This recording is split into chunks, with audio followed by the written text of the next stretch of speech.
Take Command is a new book released by Dale Carnegie.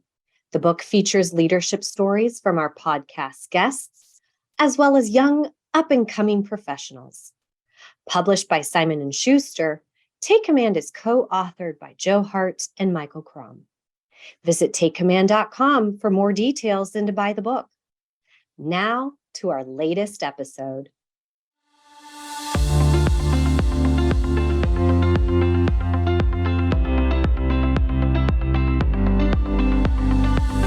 Welcome to Take Command, a Dale Carnegie podcast, the show where we seek to uncover what leadership means in today's world. I'm Joe Hart, CEO of Dale Carnegie, and we will be talking to diverse leaders with stories to tell across various industries to help unlock your potential for success. We will be sharing real-life insights into leadership, which in turn can help spark the next level of your growth as a leader. Our guest today is a business owner, motivational speaker, ambassador, and fitness instructor. In 2015, she founded the Love Squad community to empower women by facilitating educational conversations. As a certified health coach and Peloton instructor, she's dedicated to uplifting people and helping them in the pursuit of natural wellness. She's inspired audiences at major global companies such as Google, JP Morgan, Amazon, Salesforce, and many more. She's also been featured in Vogue and the New York Times and has appeared on various shows such as Good Morning America. We're excited to welcome the founder and CEO of Love Squad, Allie Love. Allie, welcome to the Dale Carnegie Take Command podcast. Thank you so much for having me. I'm thrilled to be here.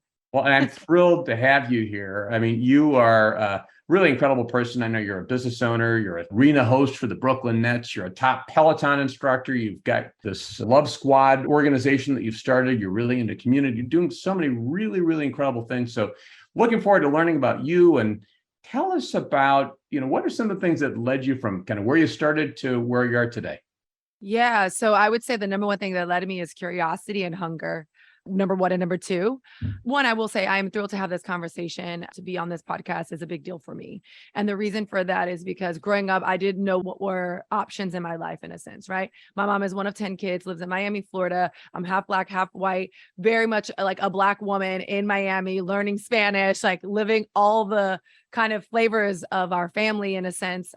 We're very much a family that's rooted in values and coming together and having a good time and working really hard. And then on top of that, I knew that probably around the age of like 9, 10, there was a hunger inside of me of wanting to move outside of Miami. Nothing wrong. I love Miami, but there was like a hunger that I wanted more. I fell in love at the age of 10 with dance, with movement, on how to communicate a little differently. And I knew, they would say the best dancers come out of New York City. So I had my heart set at the age of 10 to go to New York City and to become a dancer.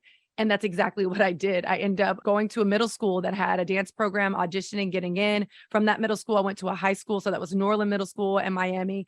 And then one of the best schools in the world, New World School of the Arts, especially for high school dance or high school art. I auditioned. And the funny story is that I got on the wait list. I got a letter in the mail. I had auditioned for a couple schools, all public schools.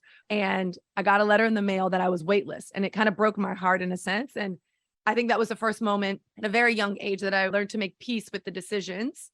And I said, you know what, this isn't going to stop me. It's not a sign that I should give up dance. I'm going to continue to pursue dance and see what my second plan is.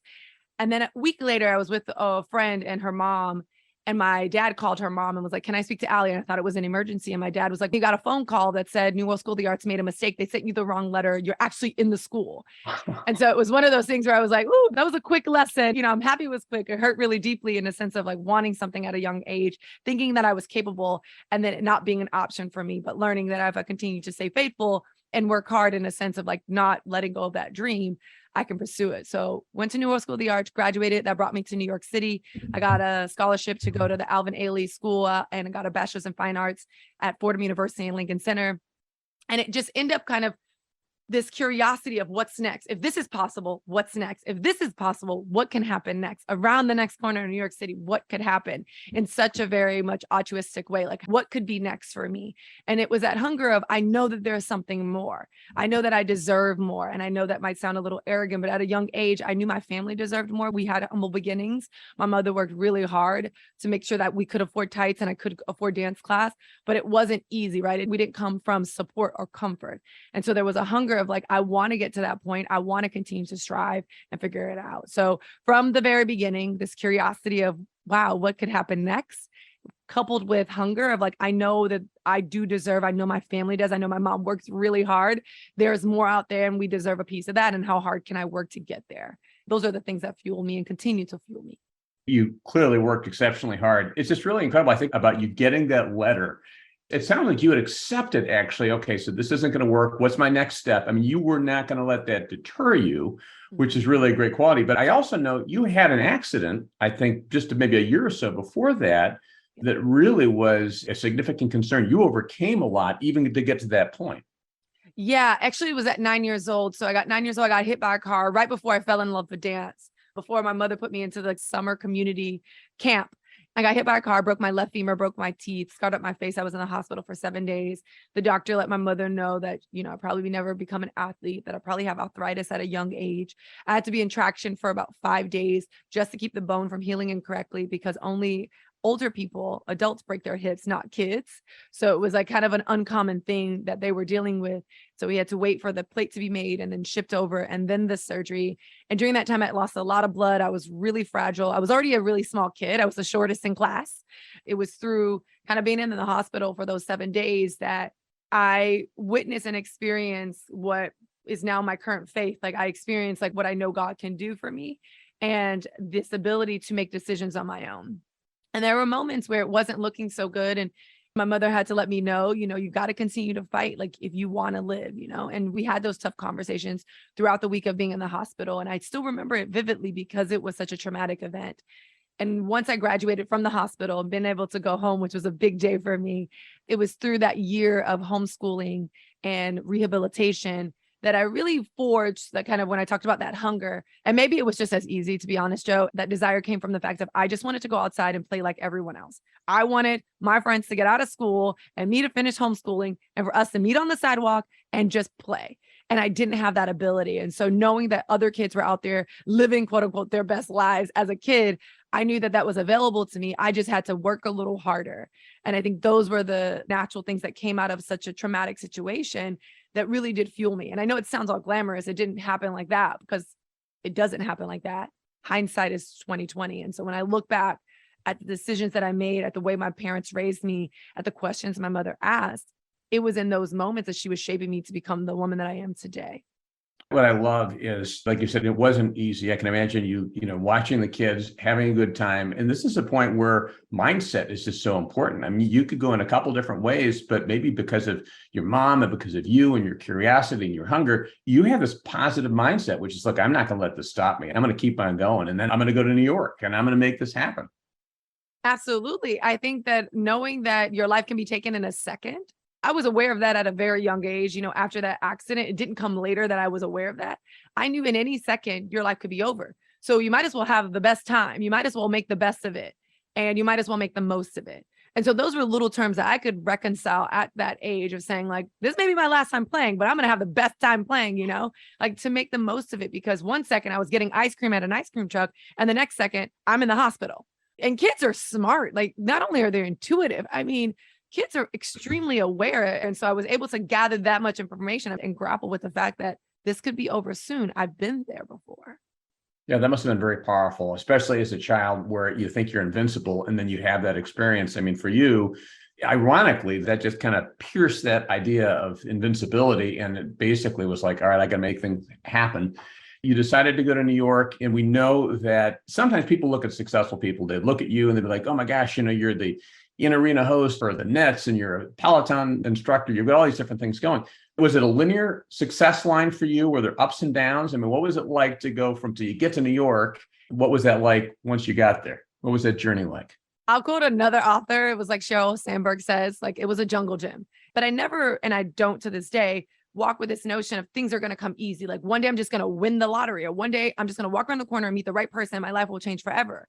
And while those things do naturally progressively happen and can happen, it doesn't happen like that, right? Or very rarely does it happen like that. When I moved to New York, I had no idea what I wanted to do. I started off, the first question I told you, I didn't know what were options in life, right? I didn't know what you could pursue. I knew I wanted to dance, but when they asked, like, what do you want your minor to be in university? I don't know. What are my options here?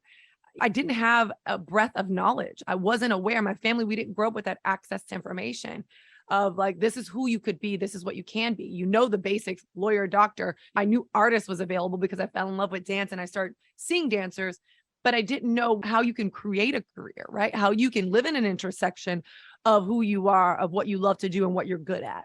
And so in university, I didn't know what I was doing. I had no clue. And so what I did in my career, and I still do to this day, I say, there are two ways you come about your career. Either you have known since you were a kid that you wanted to be a dancer, an astronaut, and nothing has ever stopped you, or you've done this, which is, I think, the best thing that I could do is I listen to the people around me to tell me what I'm good at. Sometimes you can't see the forest from the trees. I didn't know what I was always good at. So people will be like, what you're good at? You're good at speaking. You're not afraid to speak in front of people. I'm over here thinking, isn't that just what everyone does every day? They speak. How is that a job? How is that a career? You're really good at energy. You have a lot of energy. I'm like, doesn't everyone? People are like, no, I drink coffee for this energy. Fun fact, I do not drink coffee at all. I don't like the taste. Now we've lost a lot of people. You do not drink coffee. I don't. And I know I'm going to lose a lot of you right now. You're like, I loved Allie Love. Now I don't like her anymore. I don't like the taste. I don't like the smell. I don't mind it. It's not a preference, at least in this season of my life. I just never have. Your days must be like, you're working late at the Nets. The next morning you're up, you're doing Peloton. And I see you in Peloton and you've got like this incredible positive energy that just must come from within, assuming that's just part of who you are. Yeah. You've heard this parable like, oh, well, if you find a job that you love, you never work a day in your life. Completely wrong. You work harder.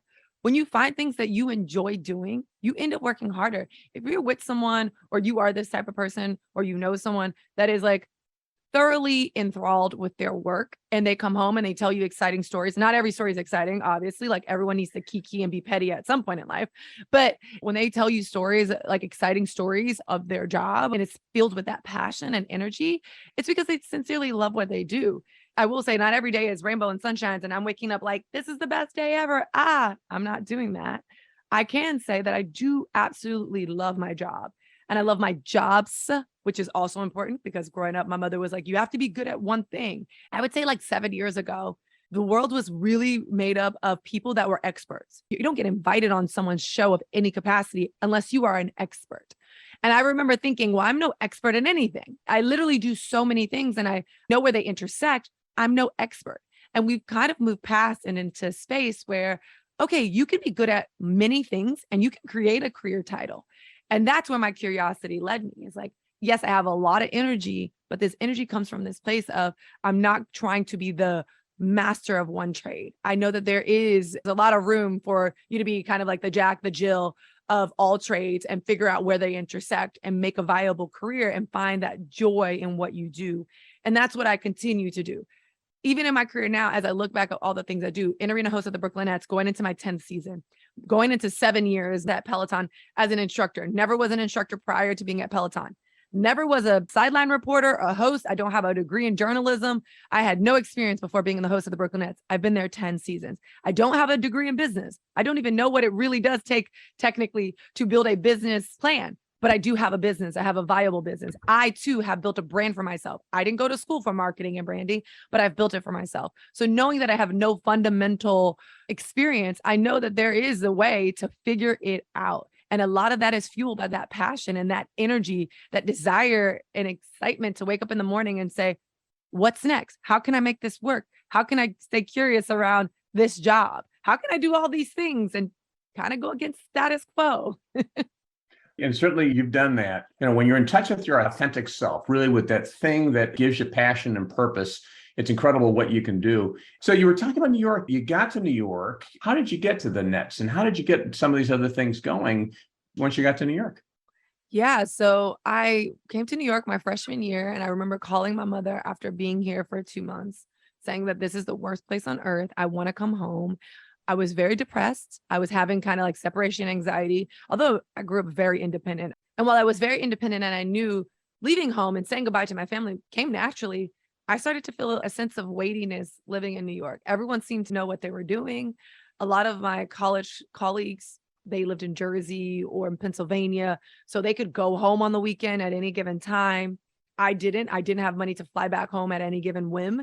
There were moments I was in my dorm room alone. I didn't know anyone, especially in the very beginnings. It's all about making friends. And while I am a very social person, it still doesn't come that quickly, especially as you get acclimated to courses and schools and a new area of the city and things like that. And so for me, I had to kind of overcome this depression. And I remember having a conversation with my mother. And now that I say this, maybe I've had really great conversations with my mom and I don't give her enough credit. But I remember having a conversation and my mother told me, why don't you come home and go to school in North Florida? I had gotten a scholarship to Florida State. She was like, why don't you come, go to Florida State? We'll transfer you and we'll get you a car. That way you can come home every weekend if you wanted to. You have flexibility or options. And it was something that clicked inside of me when she said that. I told her, don't ever tell me I can come home again. Don't ever give me that option. What I'm dealing with right now isn't trying to find a way out. It's trying to figure it out. And I said, if you tell me I can come home, that gives me a way out of this. That gives me a way to decide to escape and not figure it out. And I told her, I said, if I ever call you and tell you I want to come home out of sheer like fear, the answer from you should be no. Because if I do come home, I know myself. I'll feel like I failed. I feel like a city ran me away. People ran me away from something. And I don't want that feeling. I don't want to live with that. And so my mom and I had that agreement, unless it was an extreme in terms of mental safety, mental well-being, mental health, and or physical safety, physical health, that she would never offer me that. I knew in the back of my mind, I know to this day I can go home, but it wasn't an option in front of me. And so that freshman year, I had to get over that hump, right? I had to get over that fear, that discomfort. And once I got over it, which it did happen, I ended up falling in love with the rhythm of New York. I made friends, lifelong friends. I have friends to this day, my college roommates who we still keep in touch to this day. We still see each other. We still celebrate milestones together. We still are advocates for each other. Through that, I ended up going through 4 years of university. I grew up in New York City. I grew up as an artist in New York City. I was able to become familiar with what New York has to offer. I was able to really pursue dance, to move my body, coupled with great education at Fordham University. And it kind of got me to this road where my senior year, I was very fortunate enough. I ended up getting a contract to Wilhelmina to become a model. Contracts where I did, I guess it was an internship in a sense, at 2 professional companies. So I got professional experience, professional performance. I was able to start making money, really good, big bucks money in New York City to save up for that transition. And it solidified that I belonged in New York City, that I had spent that time well in pursuing arts, working hard, going to all classes. I did not miss classes. That was an agreement with my parents. They're like, you don't miss university. You go to all classes unless, again, physically or mentally can't. But for the most part, I was every day in class. I built a great reputation and a great brand in terms of being available for performances, doing extra auditions, and really absorbing everything that the city had to offer. And that's how I spent my university. So, Allie, just to go back for a second, you were at this point, and so many people are at this point, right, where something is hard, something is scary, something, I don't know who said the quote that everything we want is on the other side of fear. I love that quote. You were confronting something, you chose to move forward, right? I mean, I think as a parent, I would have done almost probably what your mom would have done in some sense, which is, hey, you can come home. But what advice do you have for people who are in that situation, people who might be facing a fear right now, but they know that they have to get through that fear, or, retreating from that fear might mean walking from their dream. What advice would you give to those people in that situation? Well, I don't think anything I can offer is super profound. But what I recognize, 2 things. I was having this conversation with my husband yesterday, Andrew. It's that sometimes when it doesn't work, it doesn't mean it's not working. I think many of us take signs of maybe discomfort or negative feelings or a no, getting on the wait list for a dream, for you getting that no as a sign of, okay, this isn't working. I'm leaving. I'm out of here. I'm going to pivot, instead of Just because it's not right now doesn't mean you don't need to stay in that position. Stay in that discomfort, right? Get comfortable with being uncomfortable. Common saying amongst probably all fitness instructors, especially at Peloton. Get comfortable with being uncomfortable. And I remember my mom also coupling with that growing up. She's like, if you're uncomfortable, take a beat, listen, you're learning something. It doesn't mean run. It doesn't mean change. It doesn't mean leave. And so I think for anyone who's dealing with that fear or that wanting of like, oh my God, I'm scared. What's next? I don't know what's next, or I don't know. I need to make a transition. Take a beat. Just because it's not working doesn't mean it's not going to work, you know? And so it's like, take a beat, stay where you are, be steadfast, really listen to yourself. What's making you uncomfortable in this situation? What are you most afraid of? What could happen? I think asking yourself those questions are really important. And that's what I did in many of those situations. I knew I wanted to become a dancer. I knew I wanted to make it on my own. I knew that there were possibilities out in the world. And if I went home, they became less available. So I'm not trying to take the road that's comfortable, but also really laborious. I'm trying to take the road that's uncomfortable and exciting. And so that's what I had to choose. It's like, ask yourself, are you willing to take the road that's uncomfortable and exciting and very much aligned with what you want or what you desire, instead of the comfortable road that could take a lot longer, a lot more resources, and it could be a lot less entertaining. You know, you have a less of a story to share, a legacy to build. You're not building legacy if everything's comfortable. On the other side of that, I do say for those folks dealing with fear, I think currently in this situation, I too am dealing with fear of the next step. It doesn't go away. Now that we have 6.9, almost 7 million members on our platform, and not everyone's riding with me, and not everyone likes me, and not everyone's following me, doesn't mean I'm a terrible person. Doesn't mean I should stop. Doesn't mean I know nothing. Doesn't mean I shouldn't continue to strive for my goals. It can come in different capacities. It doesn't stop coming. And I think what I can say, coupled with that, like, just take a beat. If you are experiencing that, if you're experiencing that friction, I do think it's an indicator that you're on the right path, that you are asking yourself the right questions. Because like you said, the things you want are on the other side of fear.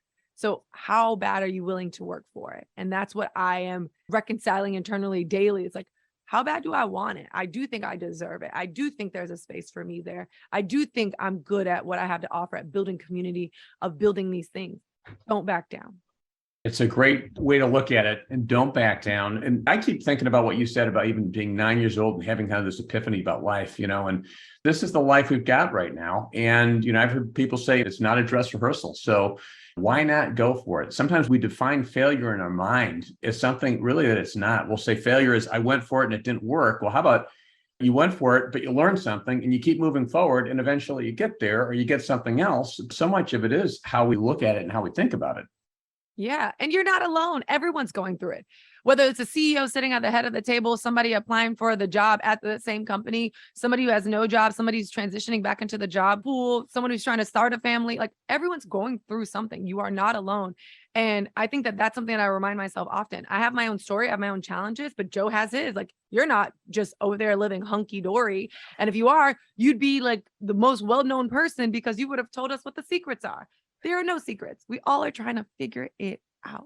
That's true. We are all in it together. I mean, everyone's in this experience of humanity, right? Just kind of going through it together. Let me ask you a little bit about Dale Carnegie, because we're talking about mindset right now. And interesting, the way that we've come to know each other was one of our Dale Carnegie team members was in one of your classes and actually went through the class. You were reading How to Stop Worrying and Start Living. Tell us about how you came to Dale Carnegie and what impact Dale Carnegie has had on how you think.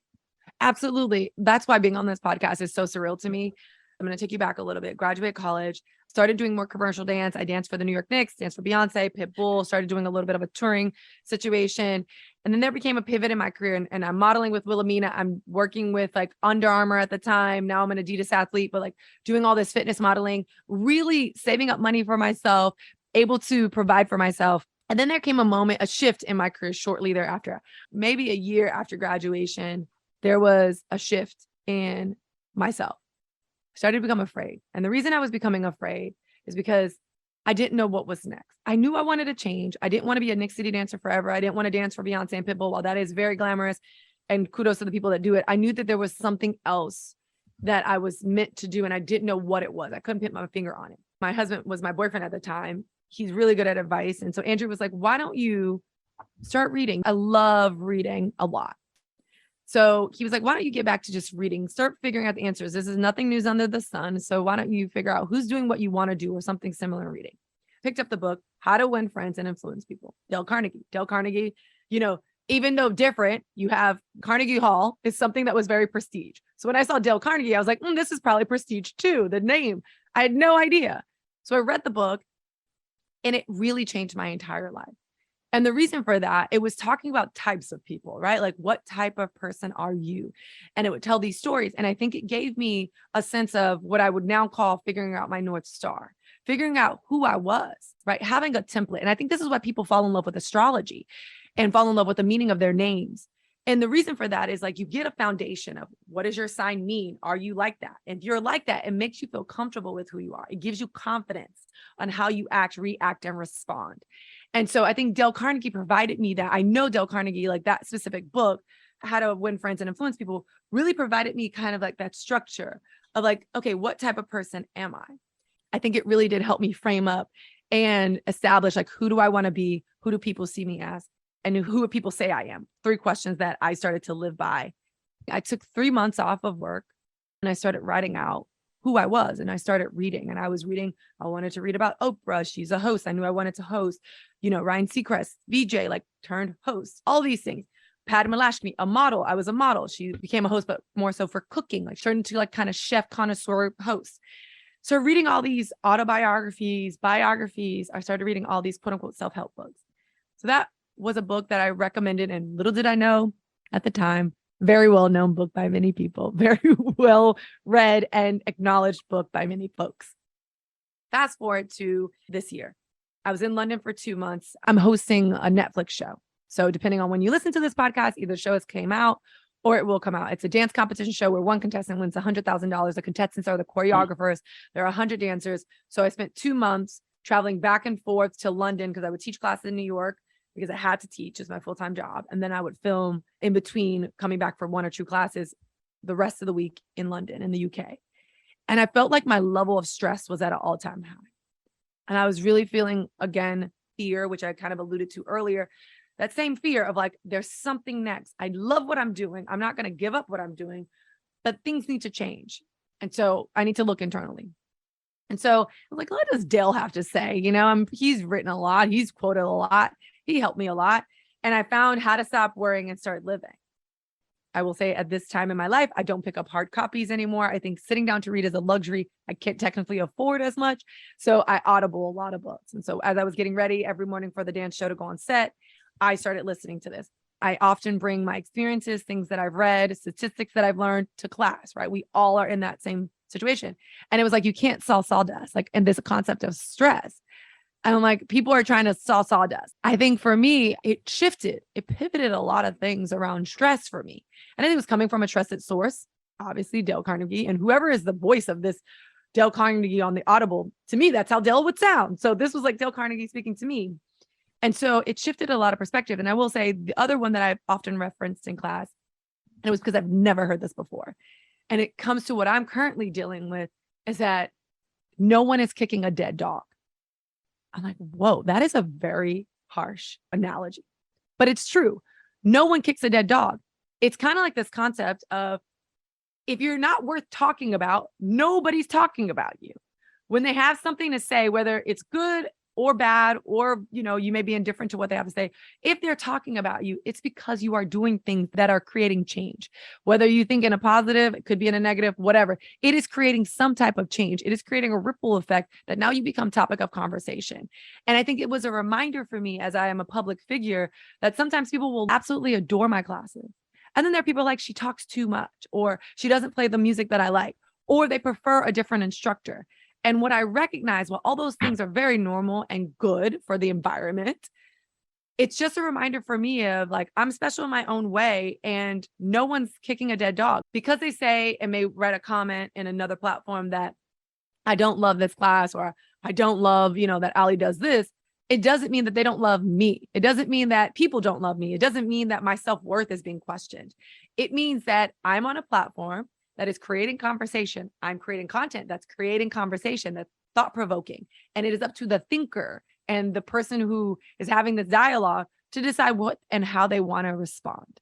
And that is all I'm trying to do in life. And so it shifted my perspective and continues. I think about it often, to be honest. It's shifted my perspective on how I receive this information, or how, if I am privy to these types of comments or this type of rhetoric, how I can digest it and process it without it shaking my entire core at what I will say in this season of my life is a very vulnerable season.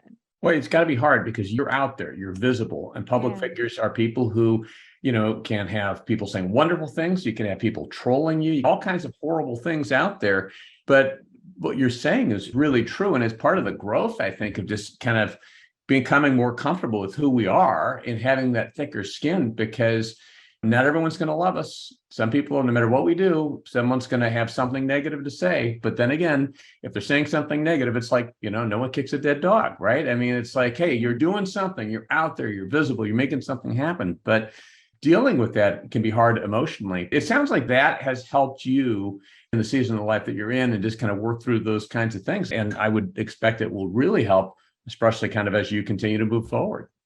Yeah. And I think, again, I chose this public life, so I know that there are consequences in any decisions that you make. There's upside and there's downside. Very practical human being.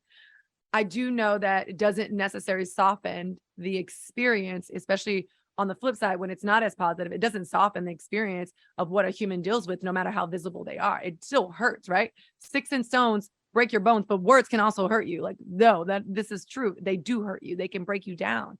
And I am very grateful that while this is a part of the life I've chosen, majority, I would say at least 97% of it is positive. I know why I do the jobs that I do. I say my career is at the intersection of the 3 C's, right? Camera work, community, and conversation. I know what a conversation can do to you. A positive conversation, 9 years old, having that conversation with my mom, of her telling me I need to make a decision about my life, to fight or let go. I know what conversation can beget. It changes people. It's a catalyst of change. Community is this idea of you never feel alone. That's why I want to be on Peloton. That's why I'm grateful for my job. I'm grateful that I get to show up. That's why I created Love Squad, so we can talk about women empowerment, so I can bring people together at a low to no cost. And then on camera, it's not necessarily just those that are like me, right? Those people that live in New York City. It straddles the globe, that everyone has access, right? And that's why those 3 C's are the center of me being all the things that I am. In-arena host for the Brooklynettes, Peloton instructor, CEO and founder of Love Squad, right? All those things intersect with those 3 C's. And so I will say I'm very grateful. And that's why I do try my best to take that positive approach. I am grateful for what I'm doing. I shared something in my Feel Good Ride this last week. It's like, it's a blessing to fight for big things. The fact that I have access to big things, that's incredible. The fact that my fear is a fear of a big thing happening, like a big good thing, a big great thing, a big next thing, that's incredible. My options are big. That's what you work so hard for. And so there is a fear, it is a blessing to have to work really hard or fight or deal with the negative comments or the words that can really affect you. I go back to Billie Jean King. Pressure is a privilege. I am grateful for it, but it is also that privilege. And so I know what I signed up for. I don't want to sound like, woe is me. I handle it. It hurts. It's a part of being human. It's a part of my career. It's a part of me showing up. You said authentic, but showing up as myself and sharing, like, I too am dealing with some stuff. I think your authenticity is something that is really very obvious. And I've kind of come to know you through taking your classes in Peloton. By the way, it is my Peloton story. I'll tell you, for a long time, people had talked about Peloton. I've always been a runner, never really cared for biking. I was like, oh gosh, I really want to bike. But everyone I know who had a Peloton was like, I love this. I love this. I love this. So I finally got one. And Joe Gannon, who was the one who takes your classes all the time, said, oh, you got to take Allie's classes. It's amazing to me. Part of why I enjoy your classes, and I think why so many people enjoy your classes, there is this authentic, positive energy that you're putting out there. So, when you're talking about the 3 C's, I can't help but think one of the other C's is contribution. There's an impact that you're having. You may not see even the people who are on the other side of that screen. Many times I'm on that bike and I'm thinking to myself, gosh, I'm going to get a personal best here. You're just kind of keeping it going, keeping it going. That's an opportunity we all have to really put that positive energy out to other people. So clearly you're doing that. And I just want to give you some affirmation around that, because sometimes there's the positives and sometimes you hear the negatives, but you got a whole community of people out there who really enjoy riding with you. Well, thank you. I appreciate that. I received that. Thank you. Yeah, you're welcome. So Love Squad is something, I mean, we go to kind of this community that you've created. What is Love Squad and what led you to create it? And what do you hope to achieve through it? Yeah. So it did also start in university where I didn't know what I wanted to do. I knew I was dancing. I knew there was more out there in life. And I was really frustrated. I always say it was created out of sheer lack of resources and frustration. I didn't have money to go to networking events in New York City to be, in the in crowd, and I didn't know where to start. And so what I did was I created Love Squad. Love is my real last name. And I put together an event. I asked for free space. I was like searching for free space. I brought people together and basically I tapped a friend who had built her career. She was doing really well for herself to come in and I would moderate a conversation. She would give a workout and I'd moderate a conversation and I had free food. Again, I reached out and was like trying to find free food, free goodies. And I created this whole event with $0. And I opened up the Eventbrite. It was free. Like I said, access to information is expensive. And so it sold out, quote unquote, sold out. Like all spots were taken within 15 seconds with a 75-person wait list. And to me, I was like, wow, at the time I had 3,000 followers on Instagram. Not everyone lived in New York. 3,000 is a lot. It's not a lot these days, I feel like, but maybe it was a lot back then. And so for people to overwhelmingly say yes to this event and then come out, the moment I knew that Love Squad was a thing, after we were talking about branding, how to build your brand, how to make those next steps, how to ask the right questions, it was because at the end, I had the space till 8:30 and I was just like, ooh, you all need to get out of here because this is free. But the fact that people wanted to stay around and they were exchanging information and connecting and really having deep conversations around where they were in their career, it really did inspire me to continue. And so right now it's a small company. I'm literally relaunching 2.0, hiring a full-time business manager in search of that because I want someone to run it in tandem with me running my own business, like my own entrepreneurial business that I have. And so having that where we can do events at least 5 times a year. Before the pandemic, we did an event once a month and they were in person in New York City. We partnered with a lot of spaces, a lot of women-owned businesses, and we'd come out and I'd moderate conversations or give keynotes around how to build your brand, how to pivot, how to save money. And these are all things that I've learned. And I would bring in my network of friends who I had access and who would donate their time, who were CEOs or entrepreneurs. And I would sit down and have a conversation and we'd open up the room to ask questions. Because what we do know is like to learn this stuff, university costs a lot of money, courses cost a lot of money. The commitment of time to be steadfast in a course or to tune in on social takes a lot of time. And sometimes when you have to choose between work, sleep, and this extracurricular activity, you choose work and sleep. And so what we did was we made it accessible and we built a community, and I'm very grateful for that community. And so what's next is that we're rebuilding, we're rebranding. So we've taken a beat. I'm looking to hire a little bit more of the team and continue these events in 2023 a little bit more consistently now that we are in a world that is less virtual. I think we're all a little burnt out around virtual events. No offense. I'm a little burnt out and I want to get back to that in person and really that experience of people connecting with each other. That to me is quite beautiful. That cultivation of community is really beautiful to me. And if people want to become connected to the Love Squad community, how do they do that? Yeah, Love Squad Instagram, the 2.0 will roll out in 2023. And then our website, lovesquad.com.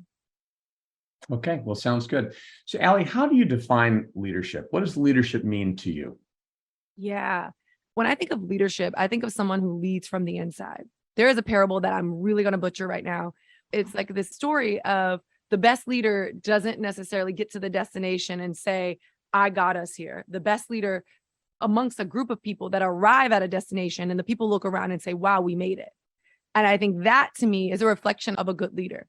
If you can look at your team and your team looks at each other and they say, we made it, that to me says that you were able to manage, right? Leaders are able to bring out the best in people. You find out what people are good at, you let them do what they're good at, contribute to the team. You match those pieces of a whole together. You know what's needed to get to a certain destination or to get to completion. You figure out who's the best in each of those areas, let them contribute their best, bring out the best for them, let them do what they do well. And that entire team moves to that final destination, to that place, to that area of completion, of success. And everyone looks around and say, we've all added a lot and we made it. And I think that that's what a great leader does. They lead from the inside. They're not someone who says, here are my ideas, do what I say, and then get it done. And I think that there is this nuance, especially now in our current state of life, where a leader needs to be someone who is on the credits. They need to be first on the credits. They need to be first that said, I knew it first. It's this concept of like visibility. We're so focused on like being visible. And I remind myself often is like, always what's visible is not what's valuable. Just because you got to a destination or you led a team to completion once, it doesn't mean you built relationships where you can replicate that. That means you're a winner, not a champion. A champion is someone who could be effective and get to the destination and get to the W every single time.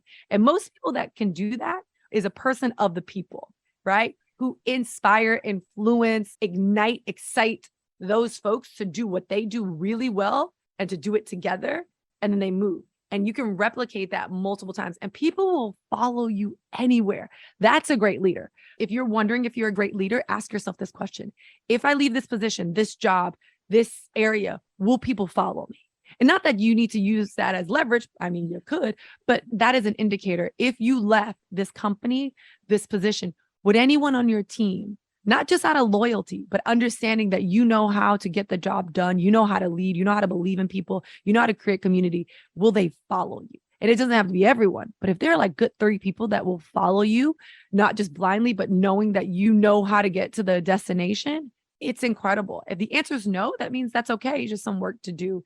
And I'm working on that right now. It's like, how can I continue to be a good leader, lead from the inside, continue to be one of the people, bring out what people do well, let them do what they do well, put the pieces together. And then when we all look around, we say, wow, we made it.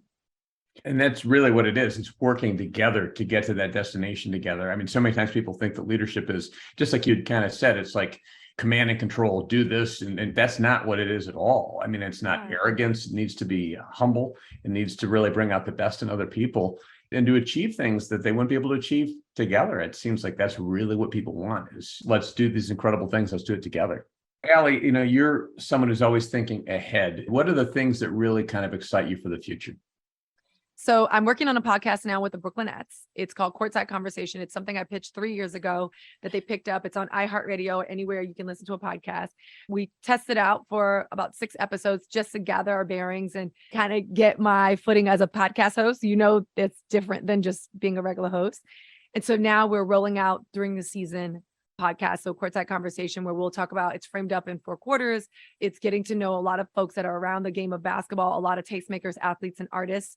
And so I'm excited about that. That's something that I'm looking to continue to invest in as we roll it out. And then in the near future, I mean, I've said this before, everybody wants to be an author. Everyone's writing books. I know so many friends, kudos to them, that have written books or are writing books or that have books coming out next year. I think what I'd like to do is, to be honest, if I could write a book like Dale Carnegie, really like how to win friends and influence people, like that to me is the pinnacle. Is like, how can I give more than I take, right? Is something I often ask myself. And in that way, it's like that lives on, is information that can transcend time, information that's accessible to all people, not just right now, not just me telling my story. I really do appreciate you giving me the space to share my story. And while I think individual stories are important and powerful and anecdotal, I do think that there is something around creating content, written content, as well as visual content that stands the test of time.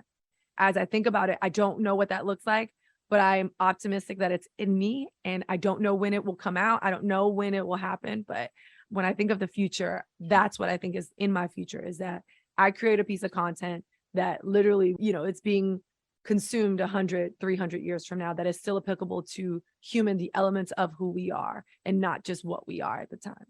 Yeah, it's pretty incredible to think about the ability to do that. I mean, just to go back even to How to Win Friends, the fact that that's been a best-selling book for over 85 years and millions and millions of people who it's impacted. And I've traveled all over the world and people will talk like you have and say, oh my gosh, this book really impacted me. So, you're someone who wants to contribute and have impact. Certainly a book would be a phenomenal way to do that. So I can't wait to see what the Allie Love book is. By the way, I have a book coming out in January with my co-author, Michael Crum, and you are in it. We've got a great story of yours in there. So for anyone who's thinking about picking up that book, we can read about Allie Love in Take Command. That was a big moment for me. So thank you.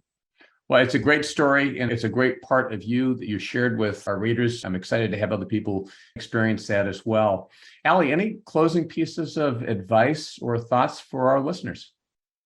Yeah, I think just similarly to where I am in my space, I just want to share to anyone who is listening.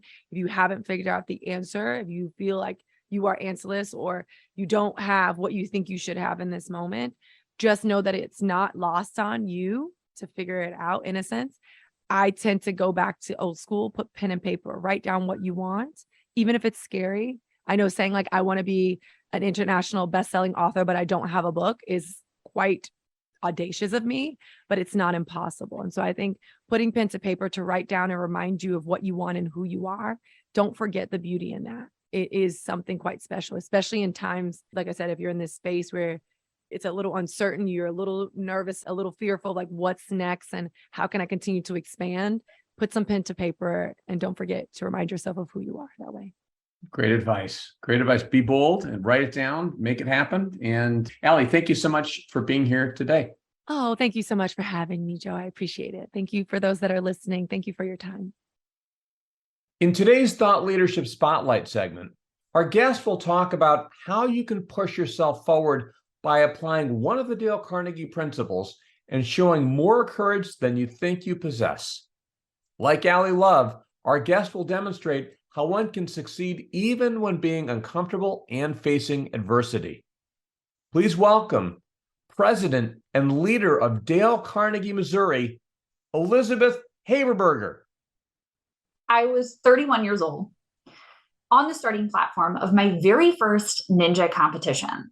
I was about 15 years older than every other competitor, and I was petrified. I was nervous and anxious.